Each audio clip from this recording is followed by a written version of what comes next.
Então, meninas, vamos continuar o estudo lá do curso de discipulado do módulo 2. Vamos lá?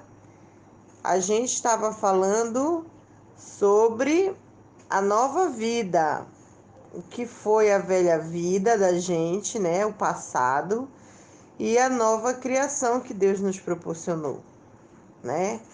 Então, a primeira pergunta que eu deixei para vocês é para vocês lerem Romanos 8,16 e responder: por que podemos saber que somos filhos de Deus? Vamos lá em Romanos? Romanos diz assim: o próprio Espírito testifica com o nosso espírito que somos filhos de Deus. Quem é que testifica para gente que nós somos o filho de Deus? Quem é? É o próprio Espírito Santo de Deus.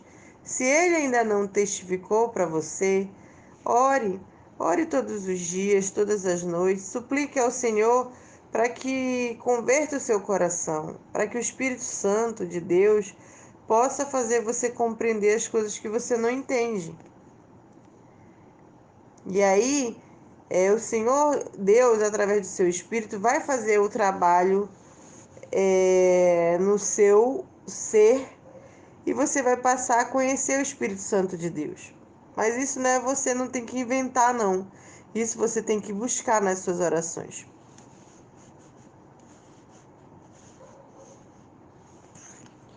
Agora vamos para outra pergunta, que era para vocês ler 2 Coríntios, capítulo 5, versículo 17. Vamos ler o que está escrito. E assim, se alguém está em Cristo, é nova criatura. As coisas antigas já passaram, eis que se fizeram novas, né? Então, olha só, a gente tem que deixar para trás o que passou da velha criatura.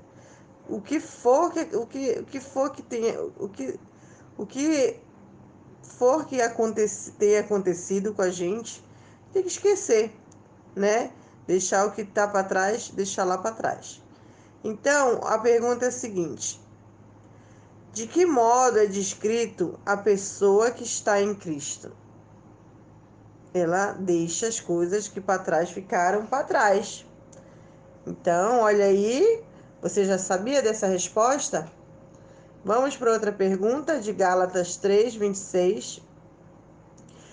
Lendo Gálatas 3:26, o que permite que sejamos filhos de Deus? O que é que permite? Vamos ler lá? Pois todos vós sois filhos de Deus, mediante a fé em Cristo Jesus. Você é filho de Deus porque você é linda e todos são filhos de Deus, como todo mundo costuma falar por aí. Isso é verdade, gente? Não, gente. Todos são criaturas criadas pelas mãos de Deus, mas filhos somente por meio da fé em Cristo Jesus. Então, você sabe que é nova criatura porque o Espírito Santo confirma através das suas orações. Não é o Espírito que tem por aí andando pela terra, não. É o Espírito de Deus mesmo. Depois, você, como é uma pessoa que é nova criatura, ela esquece o passado, deixa para trás a vida ruim dela. E ela passa a obedecer a Cristo e se torna nova criatura por meio de quem? Quem é que permite isso? Que sejamos filhos de Jesus. Ele nos faz filho, a gente deixa de ser criatura. O único que pode fazer isso por meio de Cristo Jesus, não é por nós, pelos nossos merecimentos. E por fim, lá em Gálatas 4, capítulo 4, versículo 4 a 7, nós lemos que Deus enviou seu Filho à Terra para nos redimir. E aí a gente tinha que analisar 3 declarações, né? Dizendo qual é que está correta em relação a Gálatas 4, 4, 7. Vamos ver? Nós somos filhos de Deus, mas só no sentido muito limitado. Só em sentido limitado. É isso? Não, gente. Nós não somos em sentido limitado, filhos de Deus. Nós somos filhos de Deus com amplos direitos como seus herdeiros. Vamos ler lá o versículo, o que é que ele diz. de sorte que já não és escravo, porém filho, e sendo filho também herdeiro de Deus. Então nós somos herdeiros e temos amplos direitos através do nome de Jesus Cristo. Depois a terceira afirmativa, a declaração é: nós somos mais como escravos de Deus do que seus filhos. Isso é verdade, gente? Quem fala que nós somos mais escravos de Deus? Não. Nós somos filhos do Senhor, embora sejamos servos, mas não no sentido de algumas partes da Bíblia diz que somos escravos, mas não nesse sentido mal da palavra, porque Deus é bom, tá? Então, como era a nova vida, a gente já falou, tá? Como é a sua nova vida, como você deve viver a sua nova vida, tá bom? Quem é que te faz ter essa nova vida e quais são os direitos que nós temos como por conta de sermos filhos de Deus, tá? Agora nós vamos falar sobre tentações. Então, a gente já falou de velha vida, como você vivia, da sua nova vida através de Cristo, como você deve viver, tá? E vamos falar agora das tentações que vão vir sobre nós e sempre virão. Lembre-se que Jesus foi tentado primeiro, tá bom? Então, eu vou deixar umas perguntas, vamos fazer assim, vocês vão ler, estudar, anotar no caderninho sobre tentação que virão sobre nós, tá bom? E essas tentações vêm sobre todos os seres humanos, mas apenas aqueles que têm a Cristo conseguem suportar, tá? Vamos lá? Primeira pergunta. Lá em Mateus capítulo 4, versículo 1, quem foi que tentou Jesus depois que o Espírito o conduziu ao deserto? Será que você sabe? Outra pergunta. Quem tiver com o livrinho aí, pode abrir na página 9. Quem não tiver, depois que comprar, acompanha, né? Mas vai estudando já as perguntas. Em 1 Coríntios, capítulo 12, versículo 13, qual das declarações reflete corretamente o ensino deste versículo? Eu vou dar as 3 frases, as 3 declarações, e vocês vão ler lá na Bíblia de vocês e vão me dizer qual é que é a correta. Primeira declaração: as tentações que eu enfrento são maiores que as enfrentadas pelas pessoas em geral. Você acha que é essa? Você acha que você enfrenta maiores tentações do que outras pessoas? Outra declaração: pode chegar uma hora na minha vida em que eu vou enfrentar tentações maiores do que eu posso suportar. Pode acontecer isso? Eu não estou mais aguentando. Eu não vou sucumbir. É isso, gente, que a Bíblia diz. Outra, Deus me ajudará a vencer qualquer tentação que eu venha enfrentar. E aí? Qual é das 3 que 1 Coríntios 12, 13 está dizendo e nos ensinando? Vai estudar e depois me responda. Próxima pergunta. Vai lá em Tiago capítulo 1, versículo 13 e responda: quem nunca tenta você? Quem é que nunca vai tentar a gente? Em Tiago 1,14, quem é que Tiago 1,14 diz que é a fonte da tentação? Quem é o culpado por nos tentar? Será que você já sabe? Então vá lá, tá? E vai dar uma lida e me responde daqui a pouco. Não pode colar. Tem que estudar primeiro e responder por si própria. Então aí a gente acaba a parte da tentação, né? Nós estamos aprendendo como ter uma nova vida em Cristo. E todas essas questões, elas advêm sobre nós quando o Senhor nos converte. Quem dera todo mundo, no início de sua conversão, pudesse estudar esse curso de discipulado. Porque você ia aprender tudo o que se passa com você. E sempre que vocês esquecerem e tiverem dúvida, voltem a estudar de novo. E vocês vão aprender a ensinar outras pessoas organizadamente. de maneira que as pessoas não fiquem tão confusas por aí. Ficam confusas porque não se organizam em sua vida, em seu dia a dia e em seus estudos para com Deus. Então, daqui a pouco a gente volta e a gente responde essa parte da tentação que viram sobre nós e vamos para a parte de que a vitória pode ser nossa, né? Então, nós podemos ter vitória. Como é que a gente pode ter vitória? E continuamos, vamos depois estudar. E quando a gente cai? E se a gente errar? Quando a gente cair, se algum dia a gente cair e errar, o que a gente deve fazer? Ficar desesperado? Sai, se jogar da janela, sei lá que mais? Vamos ver já já, nestes casos, quando a gente pode ter vitória. E continuando, vamos falar de tentações que virão. Todos os dias, mesmo que você não acredite, nós somos tentados.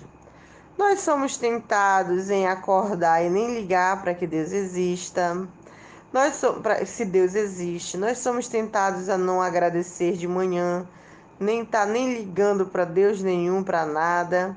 Nós somos tentados em não seguir um horário que seja santificado e agradável a Deus, mas viver nossa vida e logo pro zap e fazer tudo ao contrário, não tá nem aí para nada, ter um horário totalmente displicente que vai nos gerar pobreza, porque a gente tem vontade apenas de se divertir.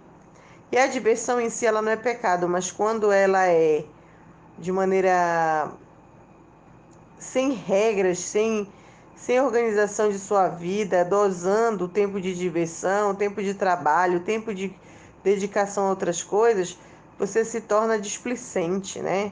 Uma pessoa que chama-se vadio, uma pessoa que só vive para diversão. Mesmo que a pessoa já nasça com muito dinheiro, a Bíblia diz que cabeça vazia é oficina de Satanás.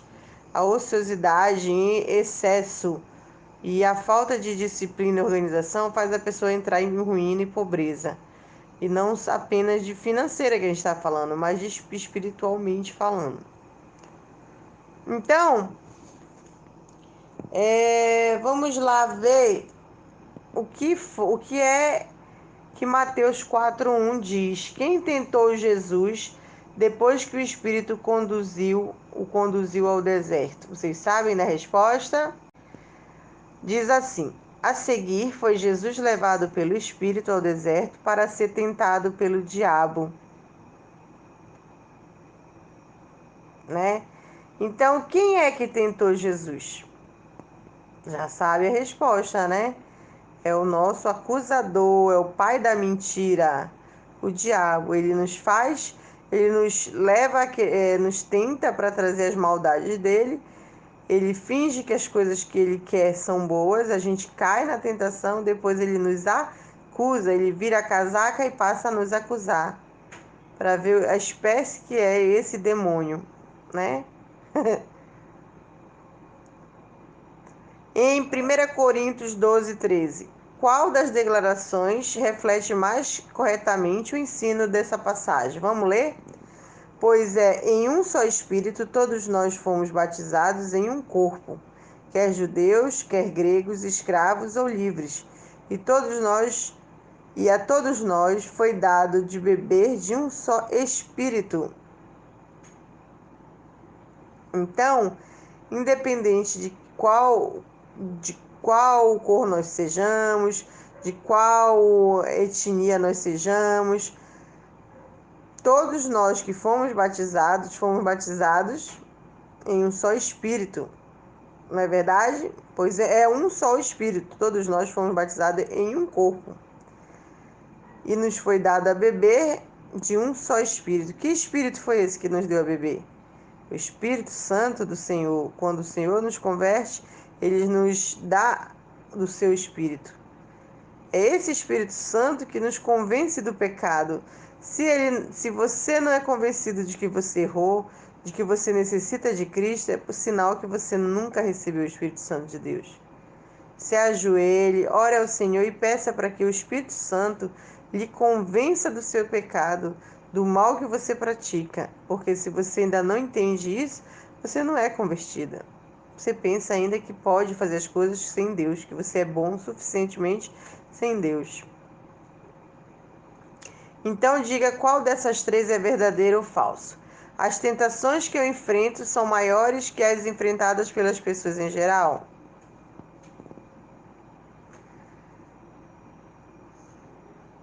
Pode chegar uma hora na minha vida em que eu vou enfrentar tentações maiores do que eu possa suportar? Deus me ajudará a vencer qualquer tentação que eu venha enfrentar? O que você acha? Então é essa última, né? Ele nos ajudará a enfrentar qualquer tentação. Quem vai ajudar? O seu Espírito Santo que ele nos deu a beber. Por isso, no momento em que nós somos tentados, nós temos que fugir do pecado para o lado oposto, bem longe, e orarmos imediatamente. E entrarmos em oração séria e fugirmos, né? Para nunca mais sermos tentados naquilo. Cada um tem uma fraqueza, gente. Todos nós temos várias, ou uma, ou duas, ou mais fraquezas, e a gente tem que fugir das coisas que nos levam a pecar. E muitas vezes o Senhor está nos testando e nos ensinando a crescer espiritualmente. Por exemplo, eu vou falar de mim, cada um fala de você, cada um fala de si própria. Até hoje eu sou muito nervosa, não com as coisas, mas com pessoas que me fazem mal. Me maltrato. Quem não é, né, gente? Mas antes eu não sei, eu ficava estressada, logo respondia um bocado de coisa. E falava palavrão, porque ainda não conhecia Cristo. Depois que o Senhor foi me regenerando, eu comecei a lutar contra os palavrões, contra o ódio, não, a raiva excessiva quando alguém fazia as coisas para mim. Eu sempre procurei tratar muito bem as pessoas, não ser inconveniente, mas a partir do momento que eu passei a me dedicar a Cristo, Deus começou a mandar umas certas espécies de pessoas, sabe? Acho que vocês sabem, essas pessoas cri-cri, Deus manda justamente para te testar. E eu não passava no teste, gente, porque eu gritava, eita caramba, eu esperneava. Hoje eu tô muito diferente. Eu aprendi a que essas pessoas são verdadeiras provações na nossa vida. Um, porque a gente tem que levar Cristo para elas. Dois, que quando elas vierem nos maltratar, nós temos que nos distanciar delas, porque elas não descansam se não fizer um mal para alguém. E esse mal vai ser bem na gente, que está ali para deixar de ser besta. E três, para a gente aprender a lidar com esse tipo de situação, porque o mundo é mau, né? Como continuar calmo, tranquilo, sereno, diante de pessoas desse tipo, ou de fatos que nos tiram de si. Isso é muito difícil. Isso se chama na Bíblia de autocontrole, domínio próprio. O homem e a mulher de Deus têm que treinar e praticar em Cristo o domínio próprio. É muito fácil você estar calmo em situações que está tudo bem para você. Mas parece que cristão tem um cheguei para pessoas assim.